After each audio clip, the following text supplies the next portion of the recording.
Hello, everybody. Welcome to LudoNarraCon 2020. You have Torpor Games here. I'm Atta, the managing director, and my awesome team members, Özgün and Ilke, are with me today. We have also two people who aren't here today, but they might be in chat or anywhere around the world, James and Ipek. Let me tell you a bit about myself before we kick this event off. I'm Atta. I'm 27 years old. I'm from Turkey. I studied translation, but I kind of focused my career towards game development. And 3 years ago, we got together with this awesome team and started building Suzerain. And without them, this whole thing wouldn't be possible. So, talking about them, Özgün, could you tell us a bit about yourself? Hey everyone, this is Özgün, or Oz for short. I'm one of the co-founders and the programmer of the project, and I am mainly handling essentially all the technical parts of Suzerain. I studied game development, and I've been, using Unity and making games for some time now. And we first started making some games along with Ilke. And speaking of Ilke, I'll just pass it on to him. Hello guys, I'm Ilke. I'm one of the co-founders and the designer of the team. I worked on visual design parts, game design, and I also did some writing in Suzerain. I have a background in visual communication design, and then I came to Germany and studied game design, and now we're working on Suzerain all together. I also want to mention a little bit about James and Ipek and what they're doing on the project. James is our awesome composer. He's done all the music in the game and all the sound effects. You might even hear him as the president at a part of the game. You'll know when you play the demo. Ipek has done all the character art, and you can see her wonderful portraits in the game. Since we have so many characters, she's done a lot of good work on them. And this is the entire team. So we're 5 members. And as Özgün said, we've set up in 2017. Now we want to show you a little bit about what we have on display today at LudoNarraCon 2020.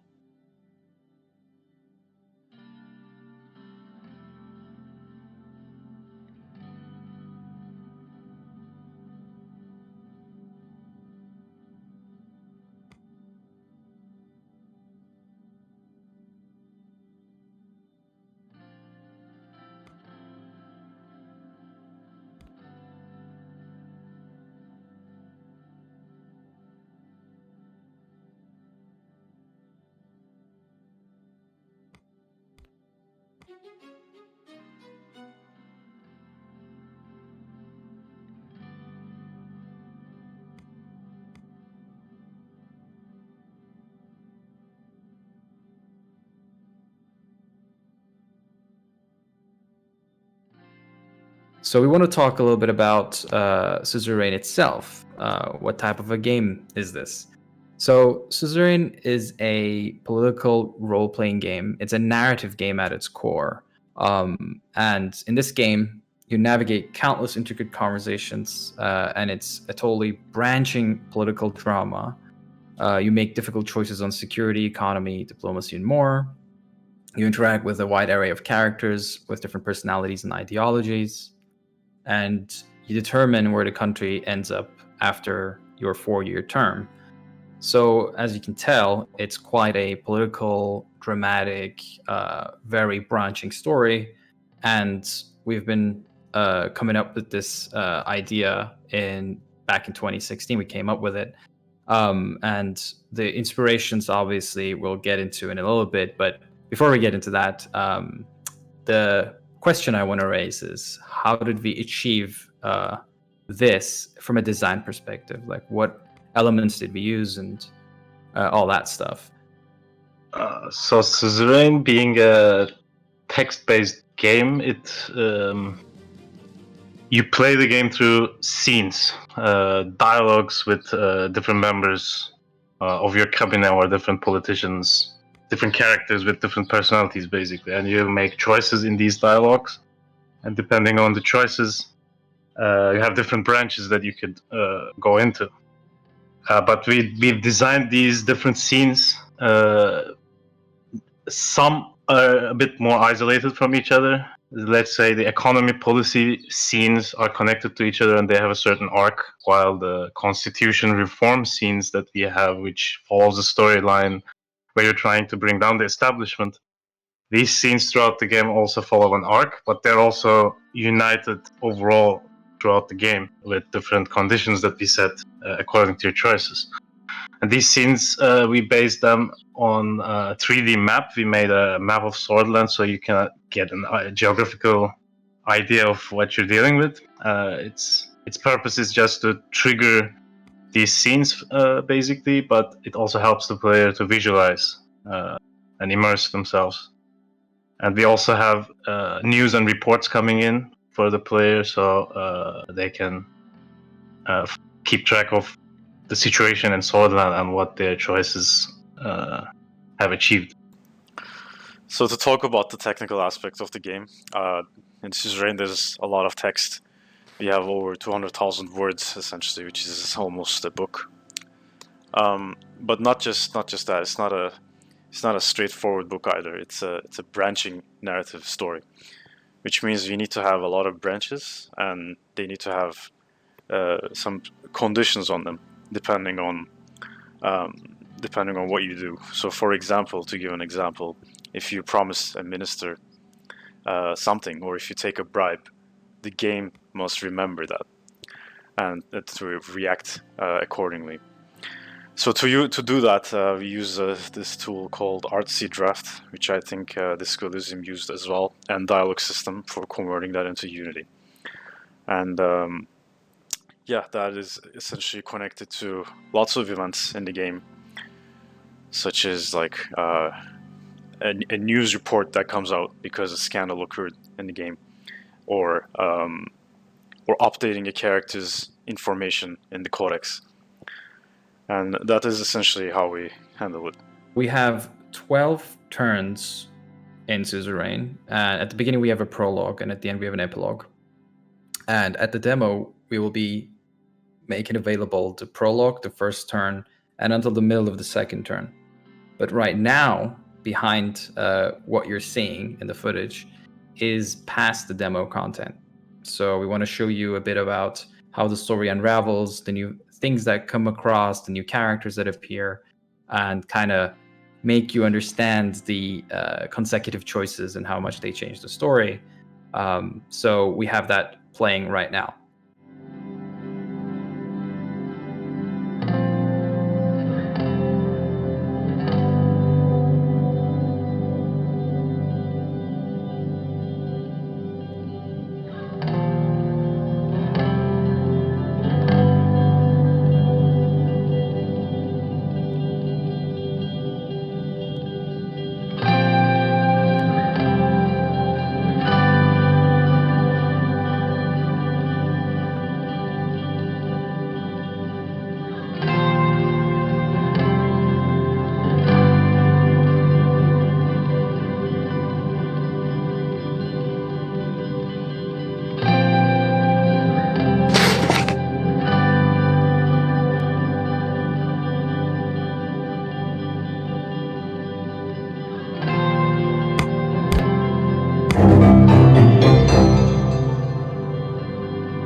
we want to explain a little bit about the backstory and the lore of this country and the universe of Suzerain.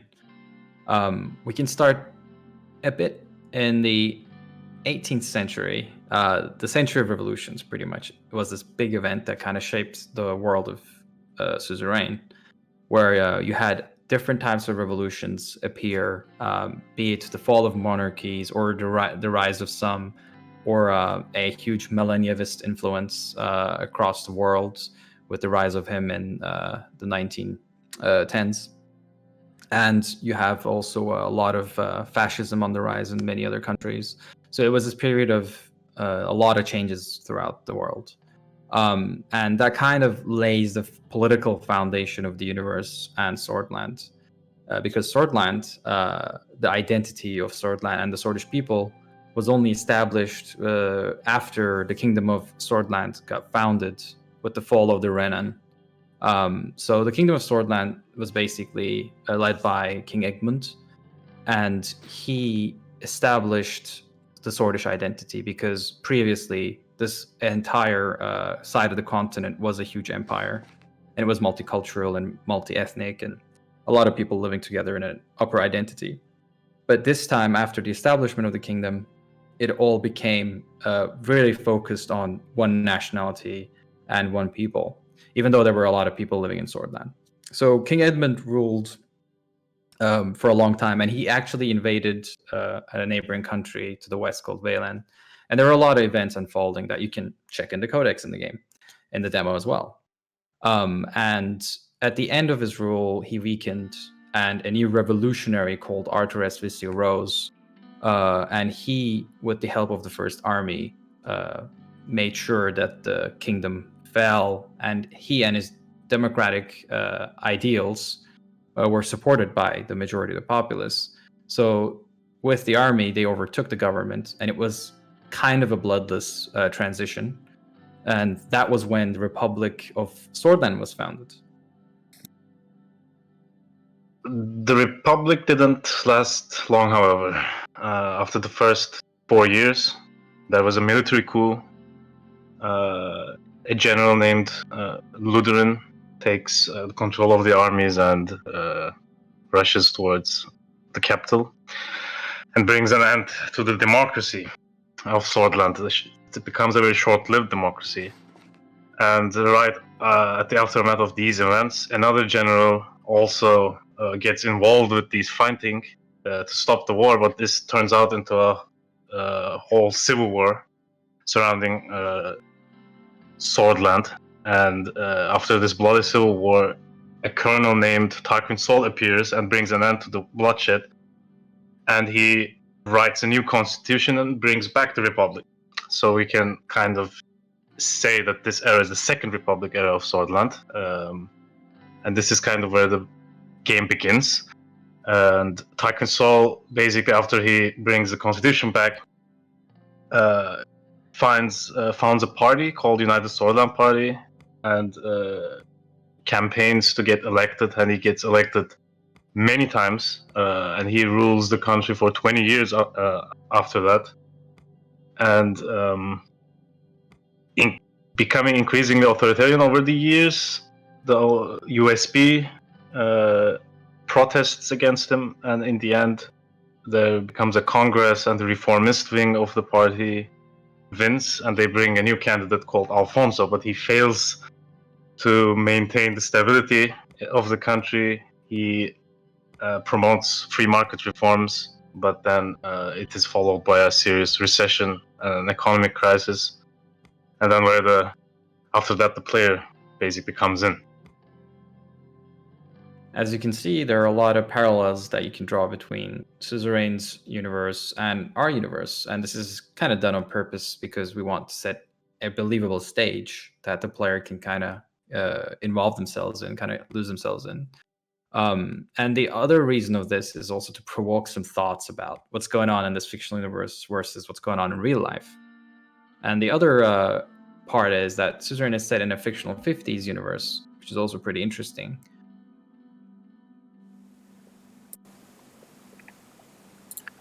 So who's our main character here? Well, he's called Anton Rayne. As a player, you will get to pick his background, like where he was born, his school life, political choices, and some of the decisions he made throughout his life before he became the president.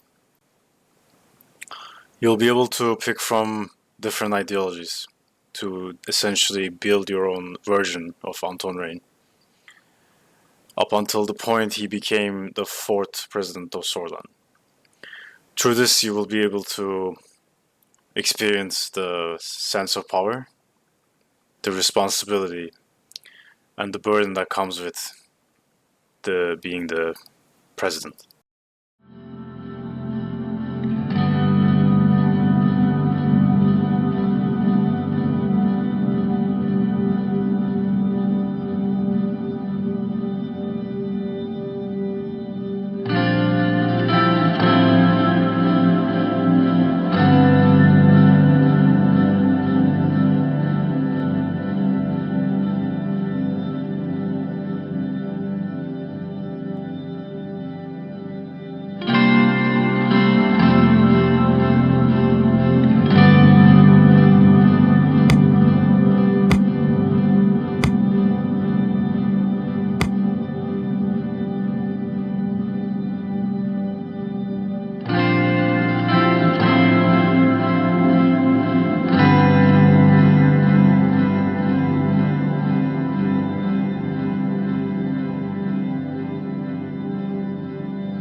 Character creation in the game is done with the prologue.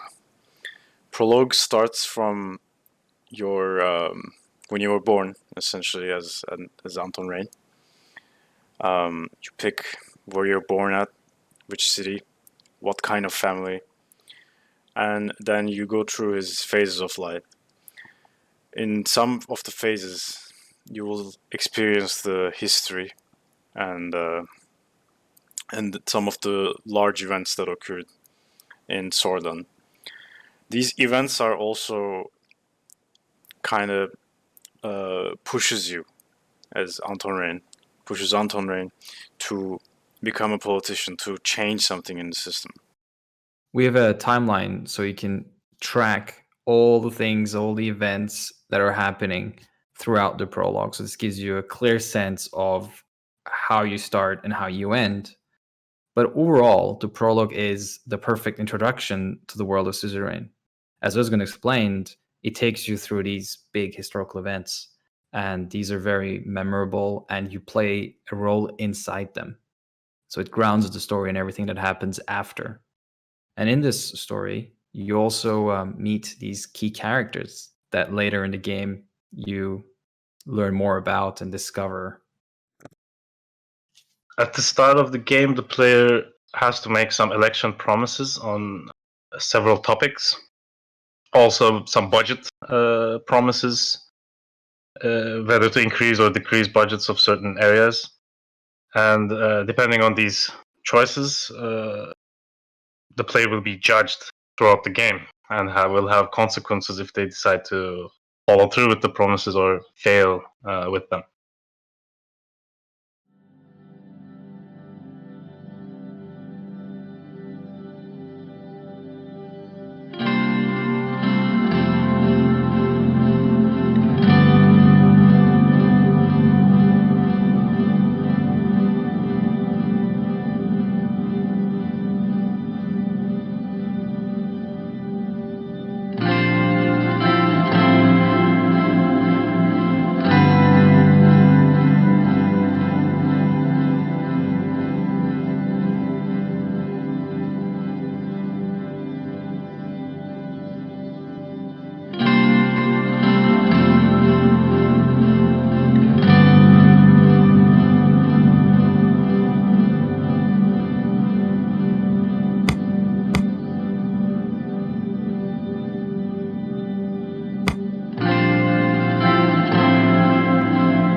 A president cannot work alone, so we have a wide array and range of characters in Suzerain, and these are split into different broader groups.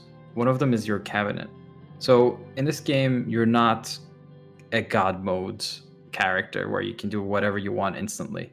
You have to be informed by different characters and talk to them to make sure your decisions happen in the country. And that is why the cabinet is one of the most important elements. But there are other important elements, like your family, your wife, your children, and there's also your friend. So as you can see, there are these different types of avenues for characters that you can explore in Suzerain. Each of these characters have their own personalities. They have their own needs and wants. These personalities are set throughout the game, and if they have a certain agenda, that's it. You will have to guess what they actually want. Are they lying or are they saying the truth? You never know. If you promise them something, they will remember. If you break your promise or fail to fulfill it, they will definitely remember. If you insult them, they will 100% remember. Family plays a big part in Suzerain. Your family is essentially your anchor. That's where you go home to. Your wife, Monica, like any other character, has her set personality as well. So, with their own needs and wants as well. So, she might actually ask you for a couple things, and that goes the same for your son, Frank, and your daughter, Diana. You will also have the opportunity to meet other country leaders in Suzerain. In our diplomacy gameplay, you'll have the opportunity to visit these countries and actually experience what they're like. And there are some really interesting country leaders with different ideologies, personalities as well. And it will be really interesting to see what the players like the most between all those leaders.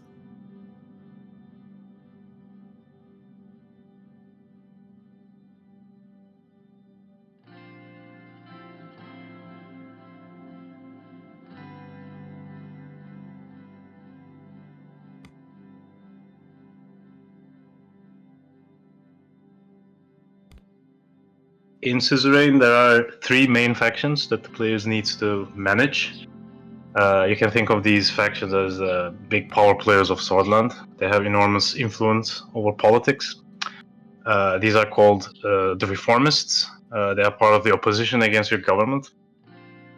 They are the Old Guards, who are the remnants of the old administration, who promote the values of Tarquin Sol and traditionalist politics. And there are the oligarchs, who has a massive amount of wealth and assets in Sordland. So you need to keep track of their demands and keep them in balance. Otherwise, the player might get in a bad situation, and that might trigger a lose scenario for them. The opposition in Sordland is actually a wide mixture of different opinions. Politically, you could think about it as the center left and other left-leaning groups combining together to make some kind of a democratic change in the country, especially after what happened under Tarquin Sol's rule and the bad times under Alfonso's mismanagement of the economy after that. Sordland's democracy has been weakened, so this faction, led by Franz Richter, the leader of the People's Freedom and Justice Party, is primarily trying to push for those democratic ideals in the Grand Assembly of Sordland, and is trying to convince President Anton Rayne to make sure that the right changes are passed through the Assembly and the Constitution. The Old Guards as a faction is, if not the most dangerous faction in Sordland.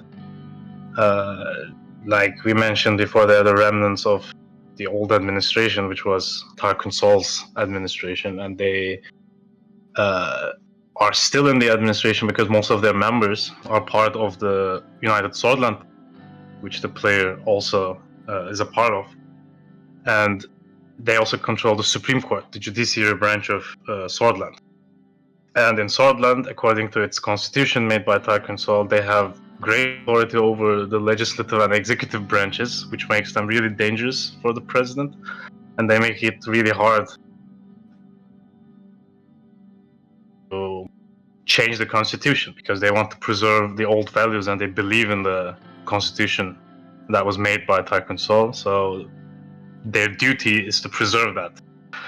And they kind of symbolize old values and conservatism. They basically believe in the glorious old days of Sordland when Tarkon Sol was still in charge. Oligarchs in the game are generally extremely powerful individuals. They're either very rich, they might have a lot of influence, or they might have both. One thing is usually common. They follow the political situation in the country, and they always try to be on the winning side. Oh, that's always. So leader of the oligarchs is a man called Walter Tusk. He's well connected to every single individual who has a little bit of power in the country, and he holds a lot of influence. Another one of these oligarchs that you'll see in the game is Marcel Coronti. He is the son of Konrad Coronti, who was actually the CEO of Heart of Sordland organization. So this organization essentially controls all media in Sordland, and Marcel inherited that. Inheriting that means you are very, very rich and very, very powerful.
One of the main points of the story is the constitution of Sordland made by Tarkon Sol. As we have mentioned before, there are demands for reform from the general populace and the opposition. They want you to enact democratic reforms to the constitution. They feel the current constitution is giving too much powers to the president and also the judiciary branch. So here you can take kind of three main paths. One of them would be follow up through with these demands and enact democratic reforms. These may be about limiting your presidential vetoes, balancing the branches of government, and the second main path you might take would be enacting reforms, but not really democratically, but making reforms so that you, as the executive head, gains much more power. So that would be more a dictatorial path you can take. And lastly, you might actually ignore all these demands and not do any reforms. But in order to survive that, you might need to cooperate with the old guards, the remnants of the old administration, and work with them closely and take extreme actions to make sure that give the people of Sordland some reasons of not following with their demands, basically. So you can use your presidential decree powers.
Sordland has been going through the recession of 51 This has been caused by Alfonso's drastic economic privatization plans and reforms, which were cut short by his early political demise. But the situation in the country is pretty bad.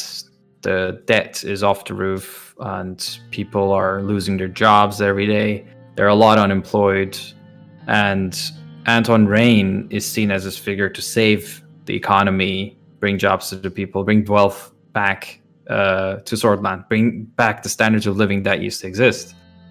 So the player needs to tackle these economic choices in the game and succeed to be able to recover Sordland from this very negative situation, the recession.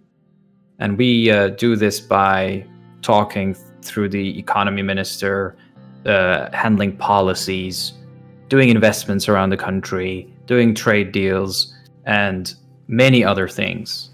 Because of the state of the economy in the country, it is really hard to bounce back from what it currently is. And because people see you as sort of the leading figure out of this mess that Alfonso, the previous president, created, you are tasked with this very difficult job of taking the country out of recession. And to do so, you will have to do sacrifices. There's no other way around it. You will have to do cuts. The question is, where do you do the cuts? The player has 2 stats available to them that are more like classic numbers. And one of them is the government budget, which is the available money the government has in treasury. And the other one is personal wealth, which is the money you have. The important thing about the budget is that you made certain election promises at the end of the prologue that you need to fulfill. And these promises are tied to the government budget. Now you have 4 clear branches that you can either increase, decrease, or maintain your budget in. And these are welfare, broken into education and health, and security, broken into military and law enforcement. Now you need to balance, because you have so much of a budget, because this country is under a recession, you have 1 point that you start with. So you need to balance it out according to what you think is the most important. So there is no one solution to this big problem. And the other thing with wealth is that it tracks in a completely different manner. It is about your personal money. Think of it more like your Swiss bank account. Some of the decisions you make throughout the game affect the status of the country. These are reflected in the overview panel of the country, and they are reflected as policies or situations. Inside the policies, these can be things such as you decided to change the curriculum to not include any of the evolution in the curriculum, so that the next generation of Sordland would not grow up learning about it. This would be a policy. Also, in terms of the situation, if there's a very high unemployment rate in the country, you can make changes that affects this, and it would be reflected under the situations in the overview panel.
also, because we are setting the game in the 1950s, we based the game a lot on the Cold War era of our world, which kind of brings us to the two superpowers of the game.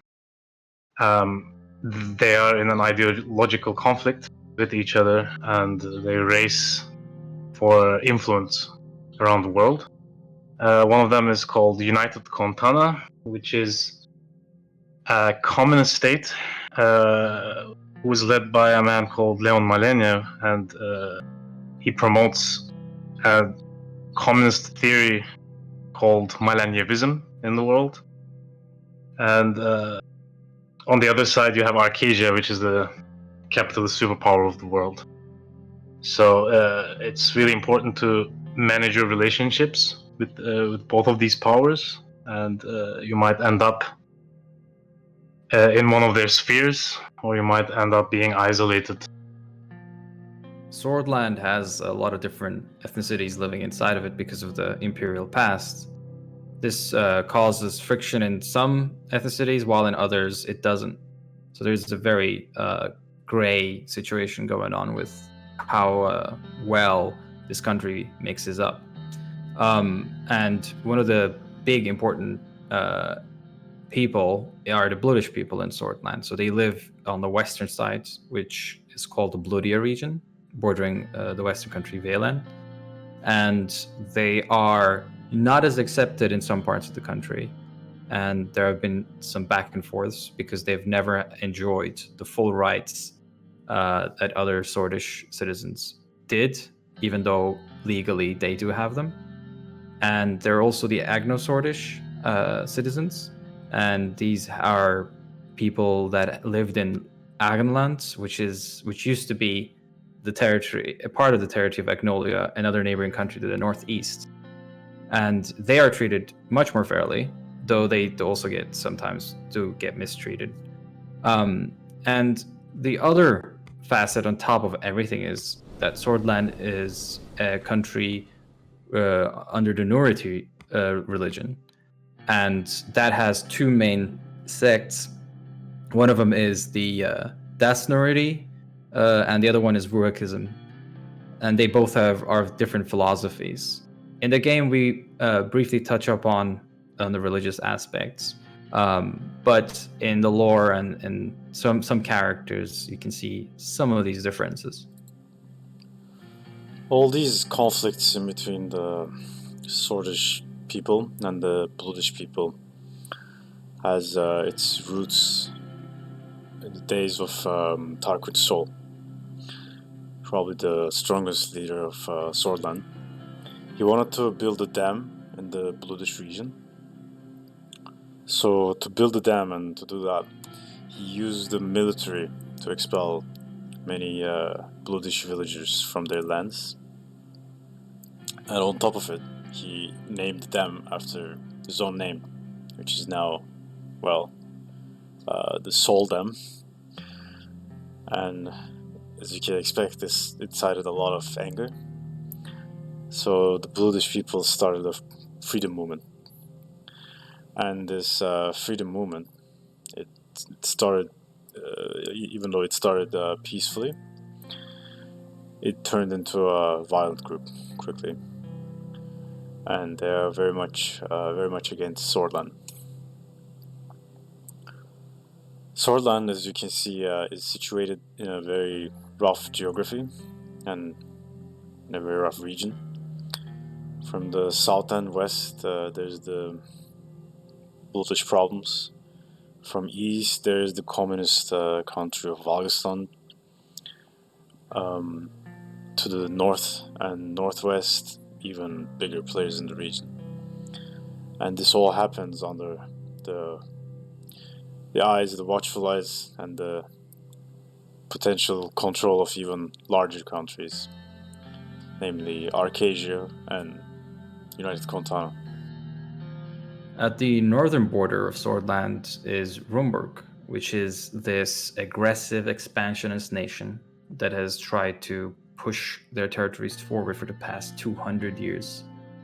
At first, they attacked Agnolia and took Dome, which was a huge city back then. And then they started pushing further south towards Sordland. So there's a lot of pressure on Sordland and now you, President Anton Rayne, to tackle this issue. This country is ruled by a queen, and she is very ambitious, just like her father was. And they've kind of set their eyes on the northern territories of Sordland. So you could call them the enemy nation of Sordland, but they don't have to be in some ways. And the other important factor here is that Rumburg has bigger, grander ambitions. They aim to be the third superpower in the world. And to achieve that, they do need those natural resources that Sordland has in their border regions close to Rumburg.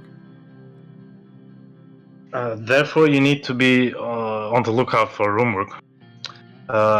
Some in the administration believe that Rumburg poses an existential threat to Sordland. Old gods, for instance, demand to increase the military budget against a possible invasion from Rumburg. So it's a very important country in Suzerain. As Ozgun said, there are a lot of different variations and things you can do. It's completely up to the player. But there are also, in a lot of ways, things that you kind of find yourself in, situations you find yourself in that determine the outcome of the game, obviously triggered by your choices. But overall, at the end of the game, you will try to get re-elected. And you might make it there, you might not make it there. There are a lot of things that can happen.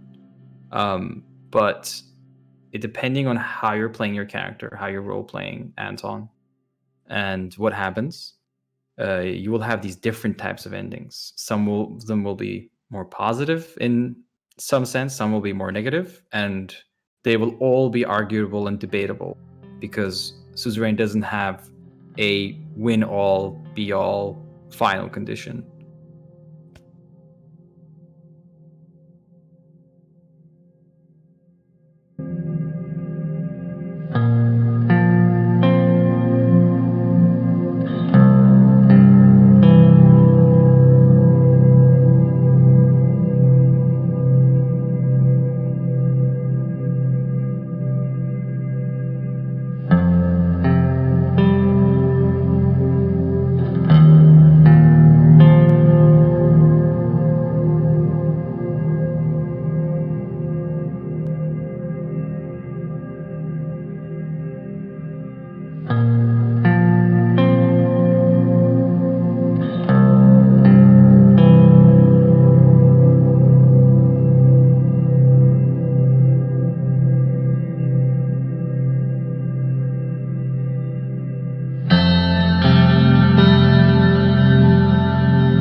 why don't we talk about some of the inspirations behind Suzerain, guys? I think we can all agree on our country being one of the main inspirations behind Suzerain. Yeah, Turkey did play a bit of a role in what we've kind of created, especially when you think about the big Gezi protests and other issues Turkey has been going through. But the game isn't about a local event or local situations. It's more broader. We're trying to kind of focus on the human aspect of politics and trying to get the complexities of that across. So, these issues have been around for thousands of years. Humanity's struggle with power, corruption, and greed, and all that stuff. So, even though Turkey is an inspiration in some ways, we're just trying to look at the broader picture and open it up so it becomes like something we can question the world with. Yeah, I kind of agree. I mean, honestly, coming from Turkey, it's not a very politically stable country. There's been a lot of coups and stuff, and then we sort of grew up listening to all these stories from our fathers and mothers about how the coups happened, etc. So these definitely played a part in what we wanted to achieve here with Suzerain. Which connects us to the reason why, we started making games. I mean, that inspiration kind of drove the events, and whatever happened in the country kind of drove us to make this. What do you think about it, Ilke? Yeah, that's definitely how Torpor Games came to be, with Suzerain to send a message, to tell a story. But in terms of why I started making games, or why I was even interested in the development, was I can easily say that I was always a fan of gaming from my childhood, and I always dreamed of being in a development process. That's how I started making games. But then, of course, it changed with Suzerain. We wanted to tell more meaningful stories, and that's kind of the vision of Torpor Games, I think. Yeah, thought-provoking entertainment. So it's hopefully. Yeah, same for me as well, honestly. It's just I mean, to make games, you have to play games, and I always thought of it as a medium similar to it is kind of a medium similar to movies and books and other types of media, essentially. And yeah, but what kind of games you like playing? What were your favorite games, for example? I mean, RPGs are my favorite. I like role playing in general. I mean, yeah, we all play World of Darkness and our tabletop RPGs and stuff like that. I always found that RPGs are a very good medium of you insert yourself into a character and you're able to live in the situation that's there that the character is in. So one good example is probably one of my favorite games of all time is Witcher 3. Playing as Geralt, puts you into that kind of atmosphere. And also recently I just loved Disco Elysium. The way that game plays with the player. That's an epic game. Yeah, nice. Yeah. And which is interesting, you said role-playing games. How much do you think role-playing matters from a psychological perspective? I mean, because in role-playing games, you can kind of get in the shoes of another character and then explore yourself inside them. Yeah, that's the whole it doesn't necessarily have to actively try to tell a message, but placing you in certain situations, it's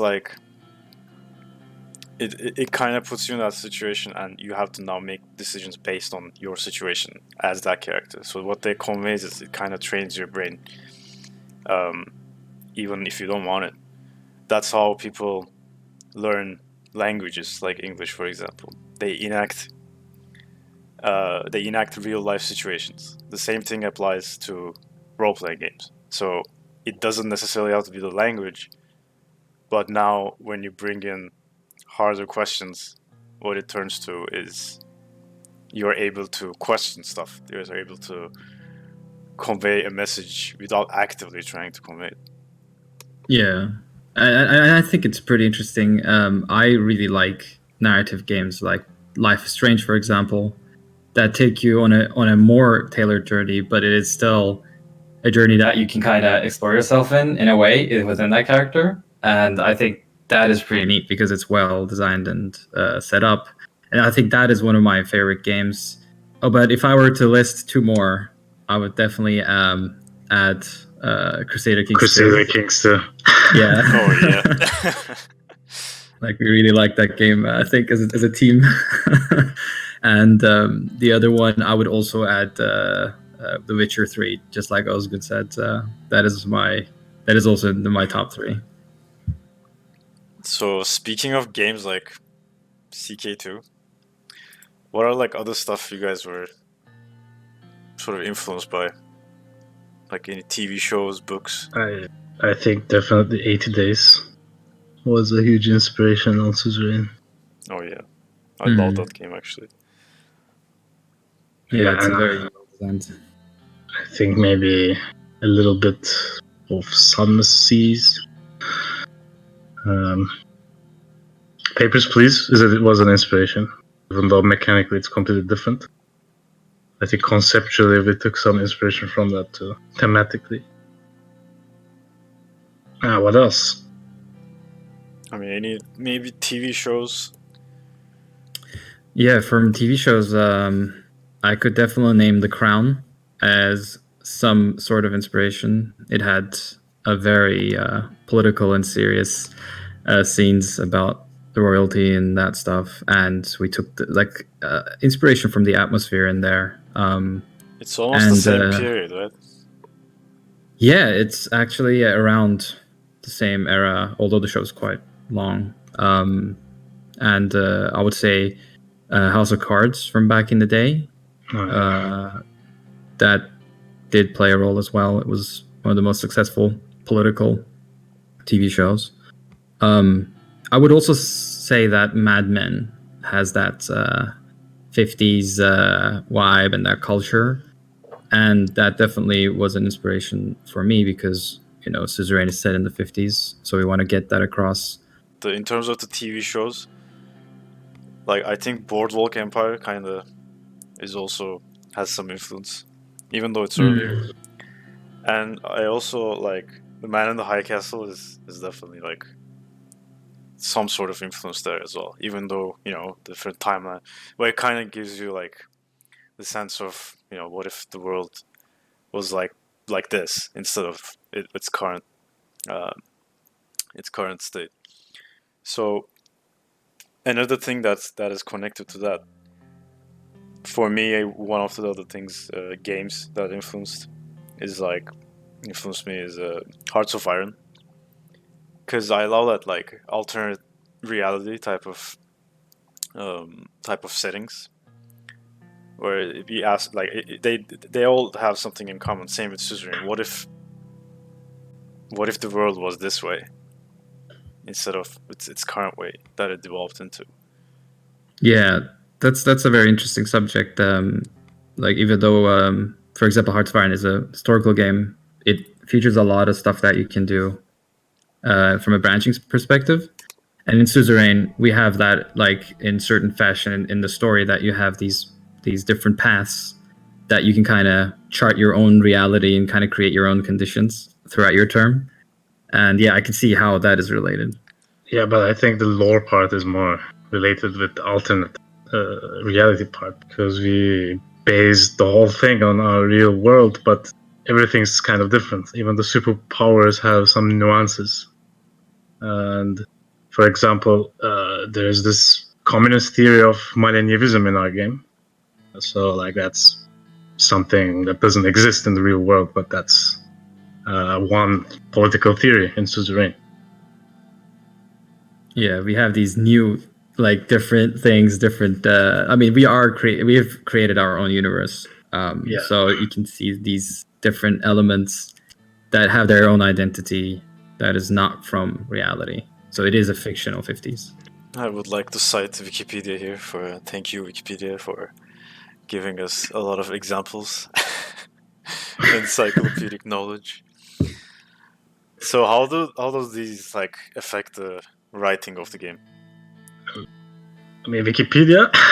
No, Not that doesn't- Wikipedia Actually, specifically, but all these media that we consume. Like, I mean, to be honest, I had to read a lot of real constitution material. Like I read some parts of the U.S. Constitution and the Russian Constitution when I was writing the parts about the reforms. So, yeah, I think we got inspiration from these real laws that are out there, and I tried to use the same kind of vague language. Some of the points some of the points in the U.S. Constitution, for example, really have some very vague sentences. Like I think for the judges, it was saying something like they can hold their position until good behavior, or something like that. Yeah, basically. what does that mean? Yeah. Yeah, and then so I tried to incorporate that in the writing of the reforms as well. So there was a lot of real laws that inspired me as well. some loopholes right there. Yeah, and I can add to that because whenever I was doing the welfare policies and the other policies, I had to end up reading the problems that health and education face in the 50s around the world, and I also did some personal research into the issues between development in urban and rural areas in different countries, and that kind of helped set the policy details. And on the economy, yes, that was a very complicated one because there are different doctrines and there's a lot of data on economy. So we took some inspirations from real life events in the economic design. And yeah, for that, Wikipedia did help. I gotta say that. But obviously, the core idea behind all these things is to make sure that the gameplay and the design is interesting, that the story is fluid, and that it gives you opportunities that are not completely fictional, that are based on some kind of reality that exists in our lives. Yeah. Speaking of personal, so in terms of the personal conversations, the scenes that you have in the game, it's kind of more different. Since like there's no Wikipedia that you can take a look at for the personal examples, unless it's like unless we're talking about scandals and stuff. So I felt when I was writing some of those scenes, I had to look at my own real life examples for those personal stuff, or the things that I heard throughout my life from other people, etc. It's really interesting. Really, it's a combination especially of some a of lot the of family. things. Yeah, some of the family stuff, I guess, like because in the story we have the children, and probably some of the moments in the game are influenced by your life or our lives in some shape or form, because we all went through childhood. And whenever you interact with Frank, there are elements there that comes from us, maybe, or like other people's childhoods. Yeah, of course, it's like we tried to make it obviously more feel more that is set in 50s, which is a more different atmosphere than we currently have in the world, which is way more modern than that. Yeah. And so what throughout the development of Suzerain, are there any like highlight moments, like key moments that were like more interesting than the usual, we're working and we're just progressing? You mean like bugs? No, I mean, bugs are not really that interesting though, are they? Do you remember that scroll bar? Yeah, I do. I mean, one of the coolest moments, I guess, is it's always fun going to games festivals and stuff. It's just cool to be there among all these like different type of games, seeing how other people are doing. It feels like more like a family, and of different people, making games that they all want to pursue their dreams. I guess like for specifically like Nordic games last year was really fun because all of our team was gathered there. We live in like different continents, so it's hard to get together, and that was like a really good experience. Yeah, we also had free beers at the end of the event, which was a good experience as well. Yeah, nice. I'm not condoning alcoholism or alcohol. Continuing, what are I mean, you mentioned bugs before. I gotta mention one bug that I ran into that was a bit weird, and that is the. Oh no! So we had. Is it fixed? We had one. Yeah, it is. It is. We have one scene where we had two different characters speaking usually, and they teleported and they appeared in a completely different scene in the game, and they were talking. And it was the first time something like that happened. I was like, these characters aren't supposed to be here, So that's some of the stuff that happens in development that we look after and we fix, and it can get pretty funny. Yeah, like why is your 6-year-old daughter talking to you about infrastructure in Sordland? Yeah, right. So stuff like that, they're very rare, but yeah, they do happen. So talking about writing, I want to ask a little bit about. What are some of the elements we use in writing Suzerain? Like, for example, how do we portray character personalities through writing? EK, you want to answer that? Okay. Not to put you on the spot, but... Yeah. I mean, that's a good question. I mean, I think it's really difficult to convey different personalities through writing. I mean, writing is kind of easier than, I guess, showing it on like a TV show or something. But so, like, first, I guess there's a layer of different ideologies. That's the first layer of the characters. They have different demands. They have different wishes. So they kind of directly say these or indirectly suggest that they are wishes. So that part is handled through how they talk or how they hide their information through their usage of words. But also I try to, for example,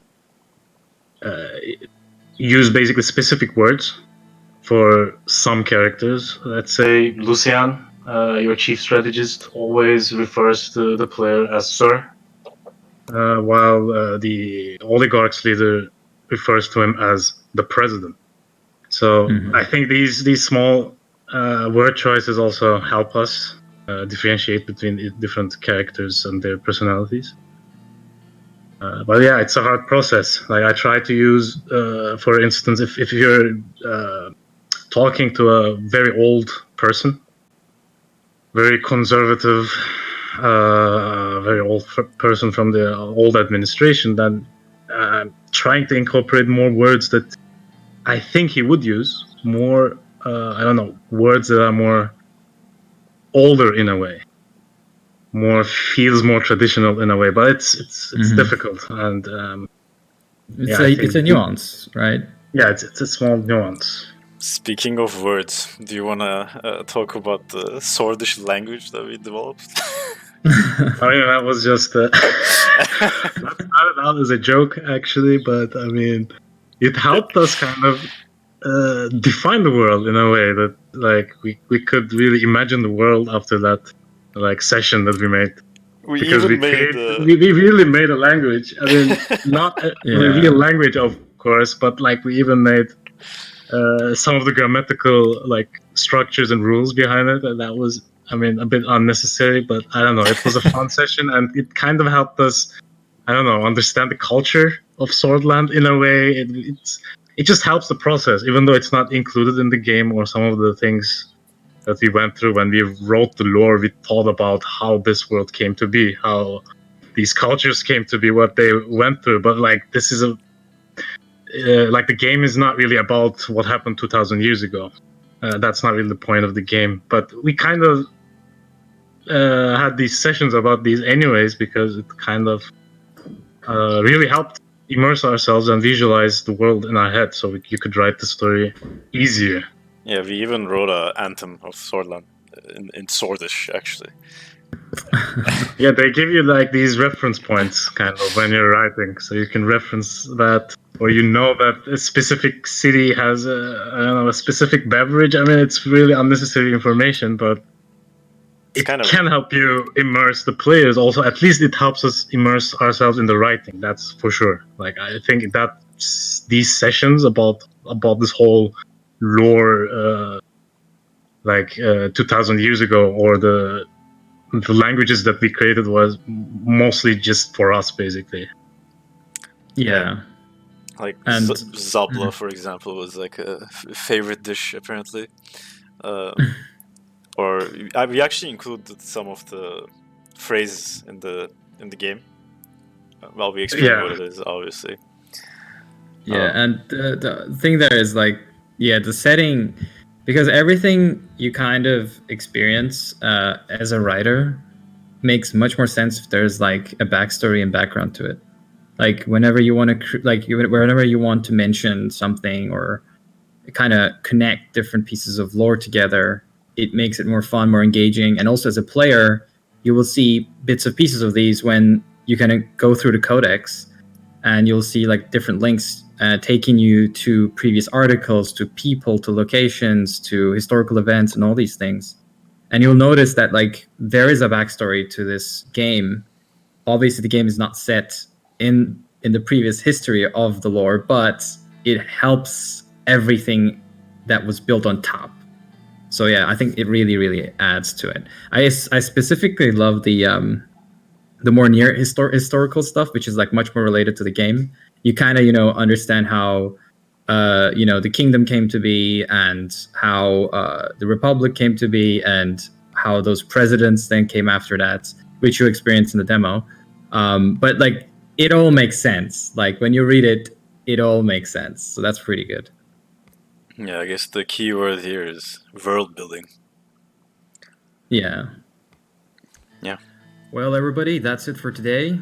Thank you for tuning into the Suzerain Store live stream that we've had with our amazing developers, Ilke and Özgün and me. I also want to thank the team members that aren't here, James and Ipek, and make sure to check out our demo, visit our chat, and talk to us. We're going to be online and live throughout the event. And yeah, see you next time. And wishlist the game. Yeah, wishlist. Shh.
I guess the real question that we want to ask with Suzerain is how will you lead?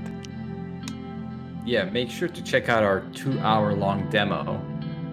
And I gotta say, good luck, President Rayne. But besides that, there are other awesome panels and games out there at LudoNarraCon 2020. Go visit their pages, talk to people, download those free demos, just have a good old time, and see you in Sordland.